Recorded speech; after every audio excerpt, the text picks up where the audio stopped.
And it's Ken Kraetzer for Sons of American Legion Radio in Atlanta. Disappointing 28-21 loss for Army, a game that they were leading, but could not slow down the Georgia State offense and their quarterback Dan Ellington, who had a big day. Had a chance to talk with Hopkins, Cole Christiansen after the game, and Army head coach Jeff Monken. Running the ball today compared to the last couple of weeks, and how do you think that kind of impacted the flow of the game? So the offense definitely came together this game. It started with the O-line, and everybody else followed. What I think is different is just, I feel like we was focused on too many of the little things, and tonight we just played like our hair was on fire. We played like we wanted to play, played hard, and I think that's what's different. Sandon, you got an early touchdown on short yardage play. You leaped over the line. Tell us about it. I was just thrown in there, and then we were on the 3. I'm not sure. But we had drove all the way down the field. I told my O-line, I said, we're going to get in the end zone. And that's what we did. I knew we was going to find a way. If it wasn't for them, I wouldn't have got in, but I did. So. As both you and Connor were making yardage today, how did you feel the flow was going? How did you feel the offensive line was helping you? Like I said, it starts with the O-line, and then it goes to my position room. Me and Connor feed off each other. I told him that before the game. I said, you're going to do your thing, I'm going to do my thing. And I just follow right back, and he follows me right back. Like I said, it starts with the O-line, and they were doing great, getting great push. We're just going to get better. Just going to come back, go back, practice, get better. We'll be fine. Thanks, man. Cole, just tell us about, you played a very good quarterback, Ellington, precision passing throughout the game. Why was he tough to stop? They had a great team and a great plan against us, and they made plays and we didn't. And then, you know what? And we are playing hard, and we're having the best weeks of practice we've had ever. The effort is there. We just have to execute. And when you play a really good team like the team we just played, we got to get off the field on third down. And right now, we're not getting off the field on third down. But, Ellington is a great player, and they were able to spread us out again. These RPO offenses, they suck you in with the read on the run, and they dink it out to the flat or the long ball. But I have total faith and confidence in our football team right now, and I know that the tide's going to turn. Pass rush today, you were getting some pass rush. Why was it tough to get a pass rush to get sacks today? They had a good offensive line. They went max protect a lot of the time when they were going for those big shots. So we're trying to get the ball in the air as fast as possible or get them sacked, obviously. So it's tough for our DBs if we can't get a good pressure. So just got to get knocked back and then make moves in the backfield. What did you say to the team after? How do you rebound from this for next week? I said last week was a turning point, but I really think this is the crossroad for our team, and it's up to us, the seniors, to decide if the tide's going to turn or not. And we have a lot of young guys in this football team, and I think it's easy for people who are experiencing adversity to hang their heads and say this is the end of our season, but it's not. And it's my job, and it's the other captain's job, and it's the seniors' job to grab those young guys and say, we're going to win every game the rest of the season. You have to believe that, or else it's not going to happen. So that's what we're saying right now, and we just got to make sure that every single person in that locker room is giving their best effort and there's no heads hanging. Thanks, Cole. Just one for me, Cole. You got a couple of games. You got 4 or 5 games remaining. The majority of them at home and next week at home. How nice is it going to be to try and turn this around and be able to do it in front of the home crowd at Mikey? Yeah, it'll be really nice going back to Mikey. We love playing in front of our home crowd. It gives us a lot of confidence, and we love when everyone's getting excited for us. We started in Mikey, and I started my career on Mikey. It's fitting that hopefully we can get this thing righted back at Mikey. All right, thanks, Cole. Yeah. Thanks, Cole. Appreciate it. Yeah, sure. And Kelvin Hopkins disappointed. Take us through the last drive. You converted 2 4th-down plays, and then you had the one play where you had the interception. Just take us through it. Just trying to make a play. It's 4th down, and in a passing situation, you just got to give your guy a chance. They had a good defense. They sat back. They knew they knew a pass was coming apparently, but they made a good play. DB made a good job coming off the backside, falling off the backside receiver, and coming over making the interception. You ran 3 75-yard drives today. You seemed like you were getting some momentum on offense. You were getting the fullbacks going. How did you feel when you had the ball moving? It felt good. There was a few drives in there where we felt like we were really playing Army football. We were getting third down and fourth down conversions, and we were getting the fullback going and getting some tough yardage in there. A couple times we did a couple QB sneaks in there and really earned those yardage against a really good defense. You got the ball out to Connor, had a couple of big plays, and Sandon had the 2 touchdowns. Yeah, those guys, they work really hard, and I'm glad to see them get some really good production. Sandon had a great run on that touchdown, just breaking tackles and running his feet, and Connor made some really big runs for us and really put us in good position to get points. The offensive line came in having dealt with injuries. How did you feel they did today? Those guys play hard. They're the hardest working group on this team, and it shows in times like today when, there's a couple guys banged up and there's a couple guys rotating in, but we don't really miss a beat when there's another guy in there, when there's a replacement guy in there. It's just a testament to the work that they put in and the way the coaches push them.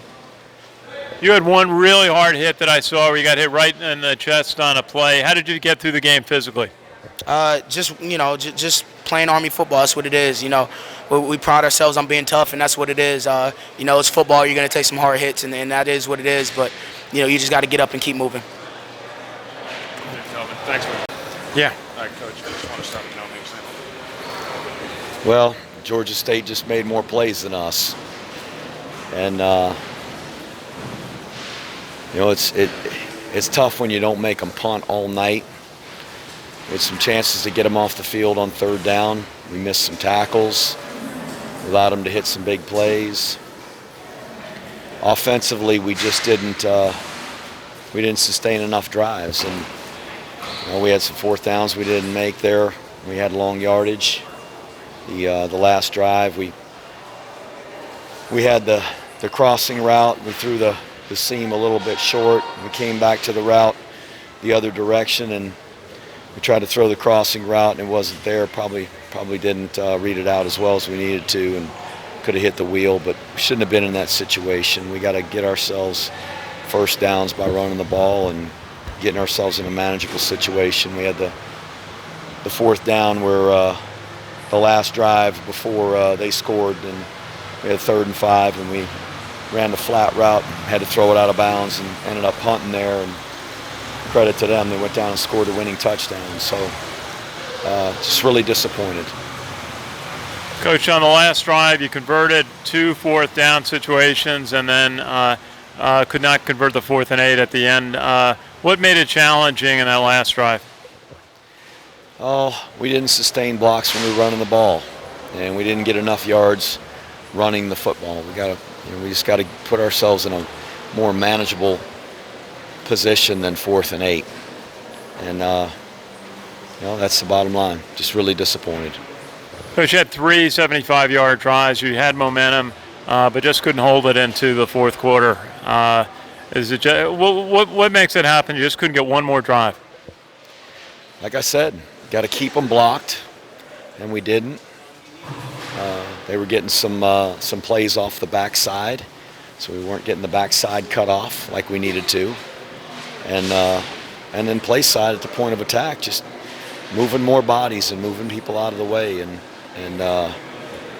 we got to find some answers on how to move the ball better one more time to drive and win the game, and we didn't do it. And credit to Georgia State, they did it. They beat us. Coach, their quarterback Dan Ellington was passing precision, very quick release today. I'm sure you saw that in the tapes before the game. What was the plan on trying to contain him? Really, just try to make him get rid of it and not let him hold it for a long time where they could, pick us apart. And we didn't get enough pressure on him. We got to him a couple times, but he had the one out on our sideline in the flat on a 3rd down situation, and threw it out there, and we had pressure coming, and credit him, he got rid of it and put him in a 4th and 1, and they converted. And he's a good player. He made some good plays. He wasn't the only one. They had a bunch of guys make plays. He had some good performances from your fullbacks, both Sandon, McCoy, and Connor today. Did you feel like they were getting some momentum that they can continue with?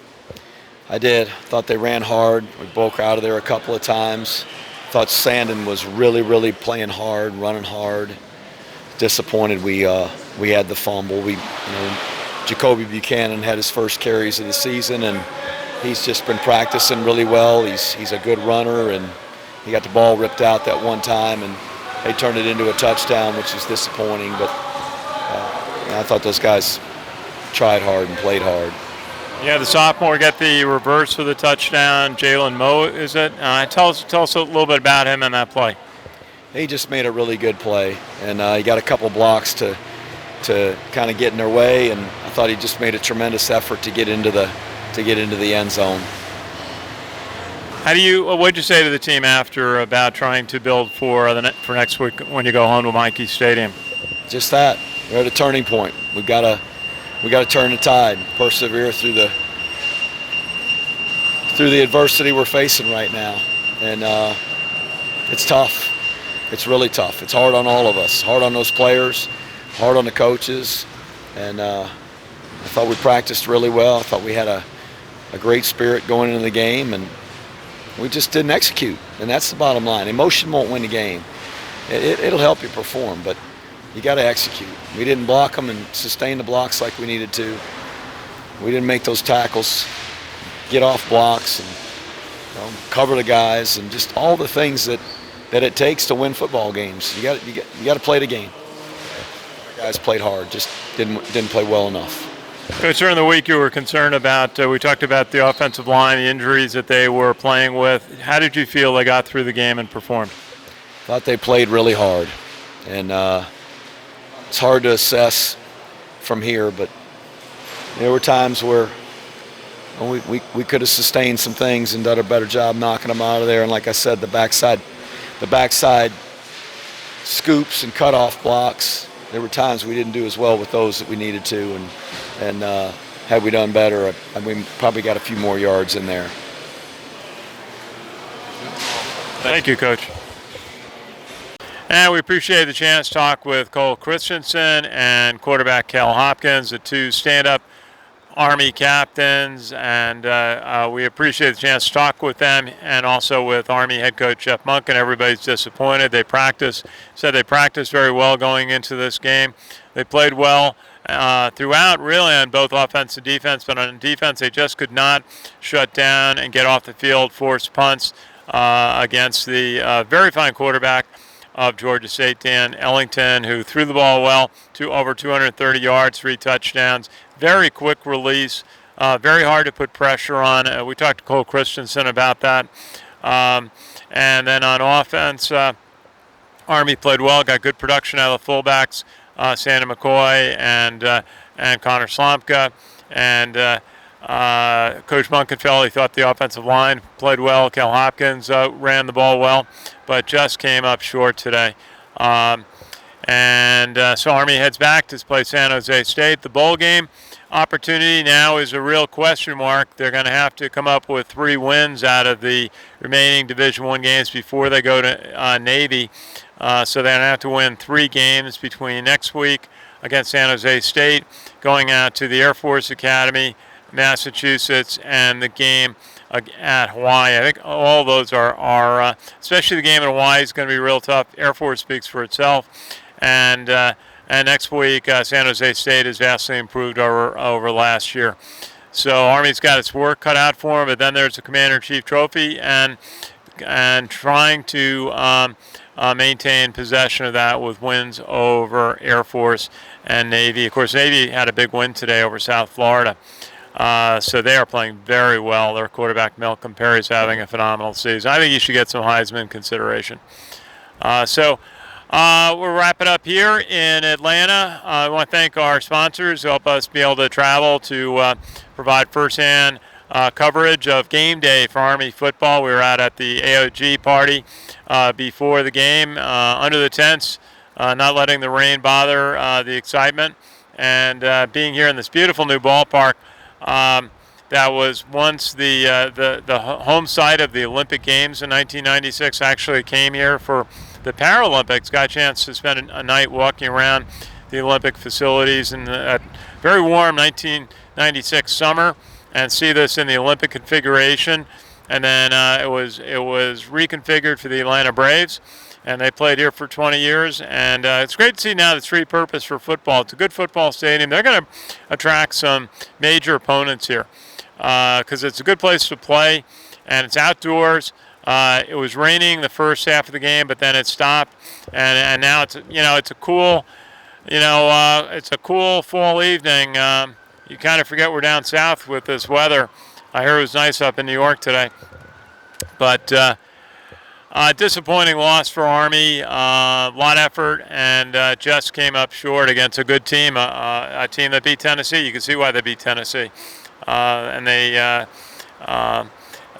got a good quarterback, Dan Ellington. So for Army, they got to rebuild. They got to keep getting better, as they say they do every day in practice, and go home, play in front of the home crowd at Mikey Stadium. Hope everybody comes out to watch them play, and try to get back into having a positive season. So we'll look forward to that. We love covering the team, and we're disappointed when we see them not having the success that they want to have. So let's wrap it up. I want to thank our sponsors. The New York Yankees had a game tonight. I haven't heard their outcome. They were trailing, but they have been helping us forward some of our road trips, and also the Westchester Bank taking care of veterans there, and the White Plains Bake Shop right on Mamaroneck Avenue, downtown White Plains. And Getney Auto, Tommy and the gang there take care of our cars. I got a car ready to go to the conference in Washington this past week.